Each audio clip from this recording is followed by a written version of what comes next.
Bang. Ya udah salaman aja lah. Muda-muda begini salaman aja lah. Konferensi pers Memorandum UI Watch.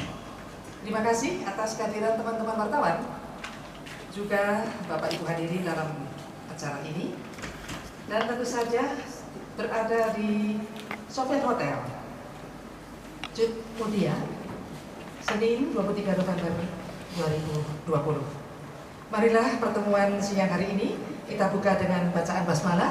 Bismillahirrahmanirrahim.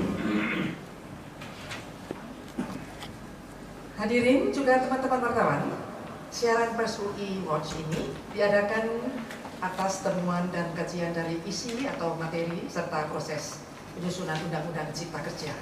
Demikian tujuan acara itu diadakan pada hari ini, Senin 23 November 2020.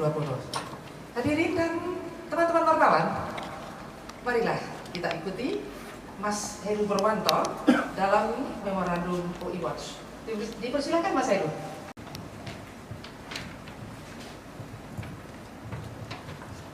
Bismillahirrahmanirrahim. Assalamualaikum warahmatullahi wabarakatuh. Selamat sore, salam sejahtera bagi kita semua. Izinkan kami membacakan Memorandum UI Watch.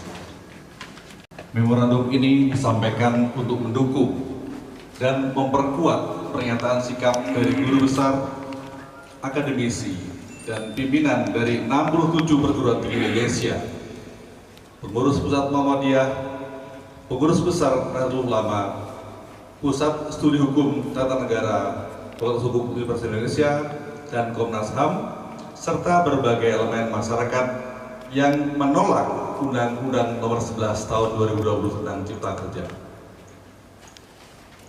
Memorandum ini didasarkan atas temuan dan kajian dari isi, materi, serta proses penyusunan Undang-Undang Cipta Kerja.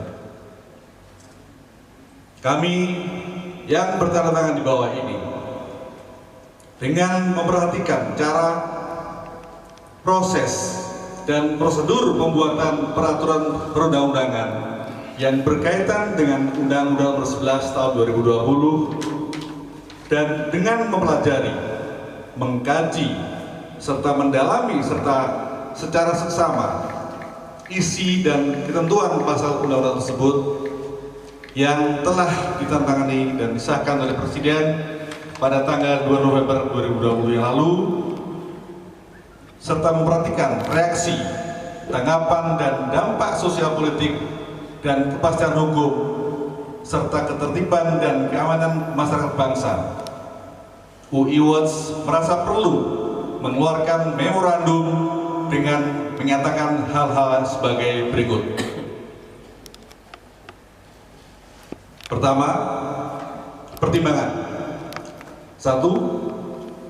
Bahwa Undang-Undang Nomor 11 Tahun 2020 tentang Cipta Kerja, baik proses pembuatannya maupun substansinya, adalah bertentangan dan menyimpang secara mendasar dari Pancasila, yaitu sila kedua dan sila kelima, dan Undang-Undang Dasar 1945, yaitu pasal 1 ayat 2 dan pasal 27 serta pasal 33.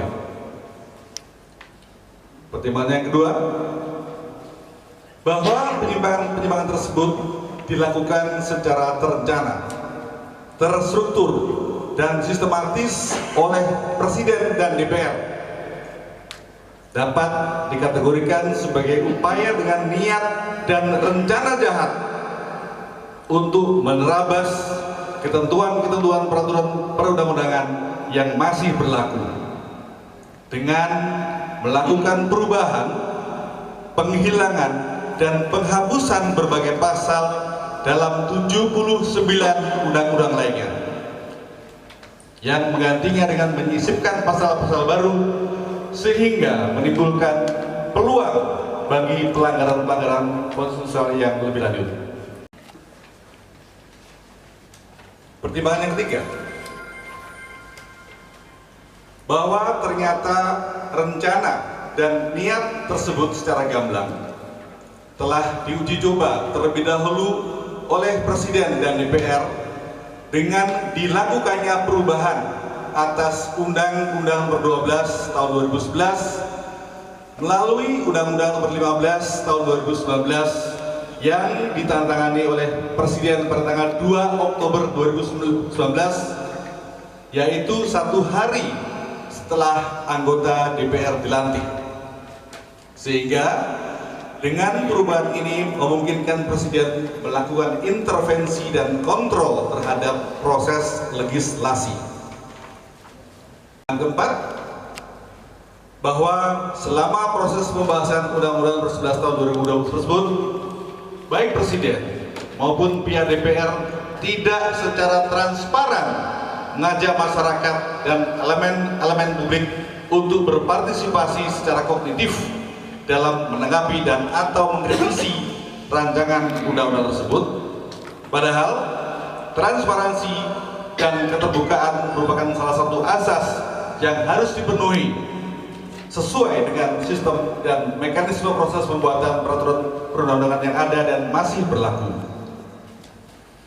Pertimbangan kelima, bahwa oleh karena format, sistematika, dan pendekatan serta penerapan model omnibus law pada undang-undang ini termasuk baru dan belum sesuai dengan ketentuan dasar dalam proses pembuatan peraturan perundang-undangan atau law making process, serta proses dan prosedur legislasi yang dijalankan oleh DPR dalam rentang waktu yang relatif singkat adalah menyimpang dari konvensi dan ketentuan waktu pembahasan setiap peraturan perundangan.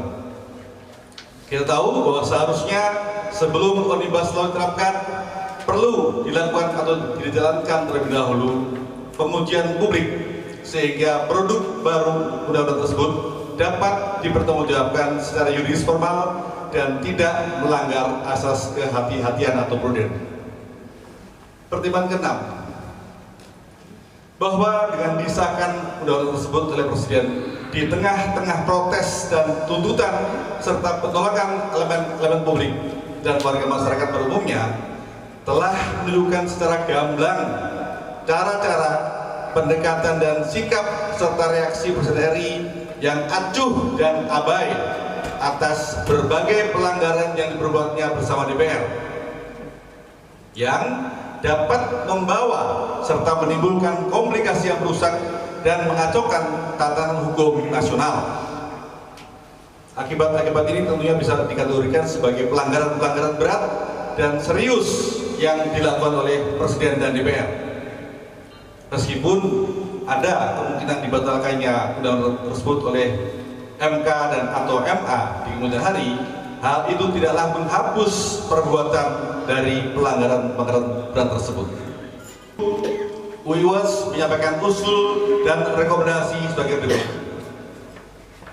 Berdasarkan pertimbangan di atas, maka UIWATS mengajukan usulan dan rekomendasi kepada Majelis Permusyawaratan Rakyat untuk dapat mengambil alih tanggung jawab menyelenggarakan sidang istimewa atau darurat dengan terlebih dahulu menyatakan: pertama, tindakan DPR dan Presiden telah menciderai ketentuan dasar dari proses pembuatan peraturan perundang-undangan sebagai landasan kehidupan berbangsa dan bernegara serta bertentangan dengan prinsip-prinsip negara hukum. Kedua, membatalkan dan atau menunda pemberlakuan Undang-Undang Nomor 11 Tahun 2020 karena dianggap cacat secara hukum dan menimbulkan komplikasi dan krisis konstitusional lebih lanjut. Ketiga, MPR dapat menetapkan bahwa proses pembentukan peraturan perundang-undangan tersebut harus melibatkan DPR dan DPD yang ketentuan-ketentuan teknisnya dapat diatur lebih lanjut. Terakhir,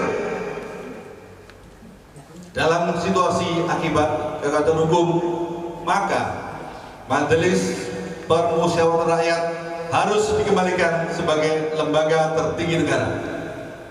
Jakarta, kita buat tanggal 11 November karena kita sudah melakukan audiensi ke Ketua DPR kemarin dan hari ini kita bacakan tanggalnya. Jakarta 11 November 2020 UI Awards Presidium Haryono Kartohadi SH dan Dr. Fahmi Idris. Terima kasih. Wassalamualaikum warahmatullahi wabarakatuh.